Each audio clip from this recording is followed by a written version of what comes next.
आप देख रहे हैं नेट्रिक न्यूज, साहस सच कहने का।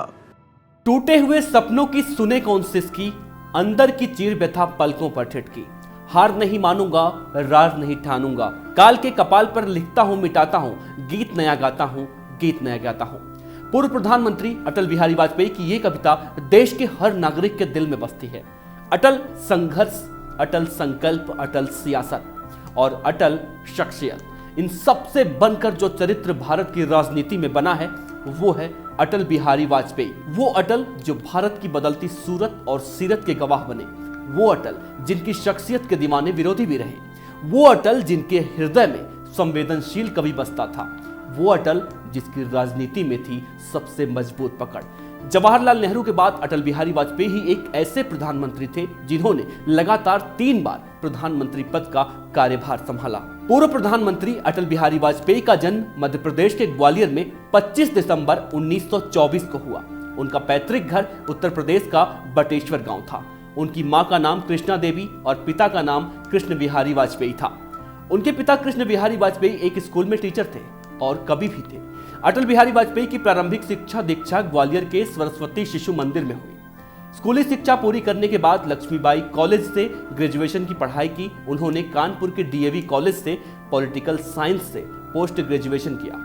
अटल जी ने आगे की पढ़ाई करने के लिए लखनऊ में वकालत के लिए आवेदन किया, लेकिन देश के विभाजन के बाद हुए दंगों के चलते वकालत की पढ़ाई बीच में छोड़ दी और आरएसएस द्वारा पब्लिक मैगजीन में एडिटर के तौर पर काम करने लगे, जहां उनके बिग बॉस पंडित दीनदयाल उपाध्याय थे।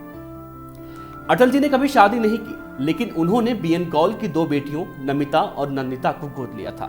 ऐसे शुरू हुआ अटल जी की राजनीति का सफर। देश के पूर्व प्रधानमंत्री अटल बिहारी वाजपेयी आजाद हिंदुस्तान की राजनीति में वो चमकता सितारा थे जिन्होंने देश के हर दौर को रोशन किया। एक दौर था जब अटल बिहारी वाजपेयी बोला करते थे तो देश के प्रधानमंत्री पंडित जवाहरलाल नेहरू भी मुग्ध होकर सुनते थे। 50 वर्षों की संसदीय राजनीति, एक आम तौर पर राजनीति में अपनी पहचान बनाने के लिए लोग अपनी इतनी जिंदगी खपा देते हैं। अटल जी ने इतनी संसदीय राजनीति की है, एक वो सफर जिसमें एक पार्टी बनाना और उसे 2 से 200 के आंकड़ों पर ले जाना। लोकतांत्रिक देश में खुद की जमानत बचाने से लेकर आंकड़ों के खेल में पिछड़ती अपनी सरकार को गंवाने तक का संघर्ष कोई आसान काम नहीं है। और एक बार जनता जनार्दन का विश्वास लेकर सत्ता की बागडोर संभालना और बीजेपी को सत्ता के सिंहासन पर बिठाना। एक दौर आया जब अटल बिहारी वाजपेयी देश के विदेश मंत्री बने। एक वक्त आया जब संसद में बीजेपी करीब करीब अपना अस्तित्व खो चुकी थी। एक वक्त ये भी आया जब अटल जी के नेतृत्व में बीजेपी का झंडा देश के सिंहासन पर लहराया। भला कौन भूल सकता है जब अटल बिहारी वाजपेयी लोकसभा चुनाव जीतकर प्रधानमंत्री के तौर पर सत्ता के सिंहासन पर बैठे थे, लेकिन अटल बहुमत सिद्ध करने में अटल नहीं रह पाए और 13 दिन के अंदर प्रधानमंत्री पद से उन्हें इस्तीफा देना पड़ा।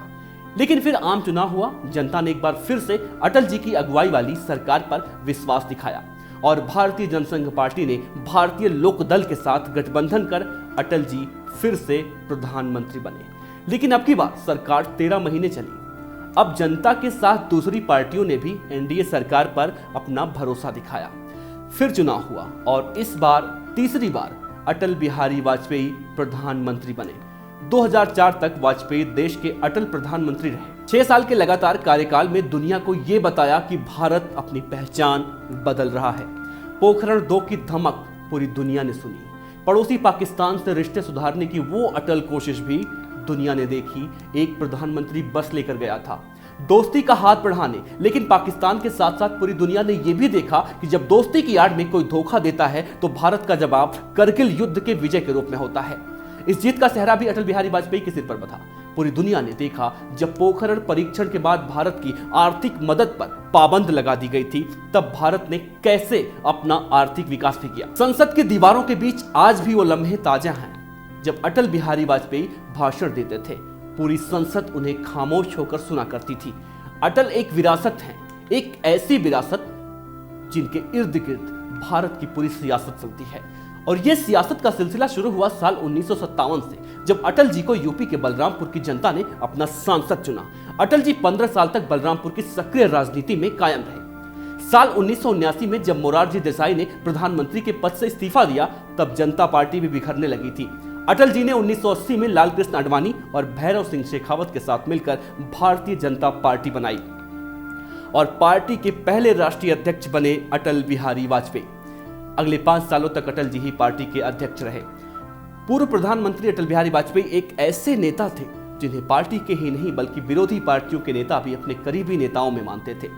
उनके विरोधी पार्टी के नेताओं से भी अच्छे संबंध थे। इंदिरा से लेकर नेहरू, राजीव से लेकर नरसिम्हा राव उन्हें बेहद पसंद करते थे। विपक्ष में रहते हुए भी उन्होंने जवाहरलाल नेहरू और इंदिरा गांधी की संसद में तारीफ की थी। नरसिम्हा राव से उनके रिश्ते अच्छे थे और राजीव गांधी की तारीफ करने में उन्होंने कभी कोई कंजूसी नहीं की। साल 1993 में जिनेवा में मानवाधिकार सम्मेलन का आयोजन किया गया था। उस दौरान तत्कालीन पीएम पीवी नरसिम्हा राव ने देश से विपक्ष के नेता अटल बिहारी वाजपेयी को संयुक्त राष्ट्र संघ में देश का प्रतिनिधित्व करने के लिए भेज दिया। नरसिम्हा राव के इस फैसले से देश ही नहीं बल्कि पूरी दुनिया आश्चर्यचकित थी। बीजेपी को सत्ता के शून्य से शिखर तक पहुंचाने वाले पूर्व प्रधानमंत्री अटल बिहारी वाजपेयी ने पार्टी में नेताओं की पूरी पीढ़ी तैयार की। वो अटल बिहारी वाजपेयी ही थे जिनके फैसले से नरेंद्र मोदी आज सत्ता के शिखर तक का रास्ता तय कर पाने में सफल हुए हैं। जब 2001 में गुजरात भूकंप के दौरान केशुभाई पटेल के खिलाफ विरोध के स्वर उठने लगे, तब वो अटल ही थे जिन्होंने नरेंद्र मोदी को गुजरात के मुख्यमंत्री बनने के लिए कहा था। अटल जी ने 2002 में गृह मंत्री लालकृष्ण आडवाणी को देश का उप प्रधानमंत्री बना दिया। लालकृष्ण आडवाणी और अटल बिहारी वाजपेयी की जोड़ी जय वीरू की जोड़ी थी। लेकिन गुजरात में सांप्रदायिक हिंसा के बाद तत्कालीन मुख्यमंत्री नरेंद्र मोदी से इस्तीफा मांगने को लेकर तत्कालीन प्रधानमंत्री अटल बिहारी वाजपेयी और वरिष्ठ बीजेपी नेता लालकृष्ण आडवाणी के बीच मतभेद हो गया था। 2005 में अटल जी ने राजनीतिक जीवन से संन्यास ले लिया। एक ऐसा शख्स जिसने जो राह पकड़ी उसके शीर्ष पर पहुंचा। अपने राजनीतिक सफर के दौरान कई बड़े कीर्तिमान स्थापित किए। वो राजनीति के महानायक कहे गए, लेकिन हिंदूवादी पार्टी के नेता होने के बावजूद मुसलमानों के भी महबूब रहे।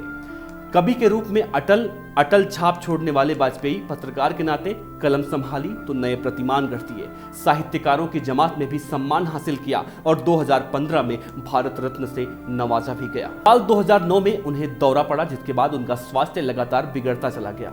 11 जून 2018 को उन्हें दिल्ली के एम्स में भर्ती कराया गया, लेकिन जहां उनकी सेहत में कोई सुधार नहीं हुआ और उनका स्वास्थ्य लगातार बिगड़ता चला गया। 16 अगस्त 2018 का वो मनहूस दिन जब हम सभी ने एक भारत की राजनीति का भारत रत्न खो दिया। वाजपेयी का 93 साल की उम्र में निधन हो गया। उनके निधन पर देश विदेश से शोक संदेशों का तांता लग गया। वाजपेयी के निधन पर 7 दिन का राष्ट्रीय शोक घोषित किया गया। 16 से लेकर 22 अगस्त तक राष्ट्रीय शोक का ऐलान किया गया। इस दौरान देश का राष्ट्रीय ध्वज तिरंगा झुका रहा। 17 अगस्त को उनकी दत्तक पुत्री नमिता कौल भट्टाचार्य मुखाग्नि दी। राजघाट के पास स्मृति स्थल में उनकी समाधि बनाई गई है। भारत के पूर्व प्रधानमंत्री अटल बिहारी वाजपेयी को उनकी दूरगामी सोच, कविताओं, पोखरण टेस्ट, करगिल में भारत को मिली जीत और अंतर्राष्ट्रीय स्तर पर भारत का कद बढ़ाने के लिए हमेशा याद किया जाएगा। अगर आप ये वीडियो फेसबुक पर देख रहे हैं तो हमारे पेज को लाइक करें और यूट्यूब पे देख रहे हैं तो हमारे चैनल नेटवर्क न्यूज को सब्सक्राइब करें। हमारे साथ जुड़े रहने के लिए हमारे YouTube चैनल को सब्सक्राइब करें, साथ ही बेल आइकन को दबाएं। नेटवर्क न्यूज की खबरें सबसे पहले देखने के लिए।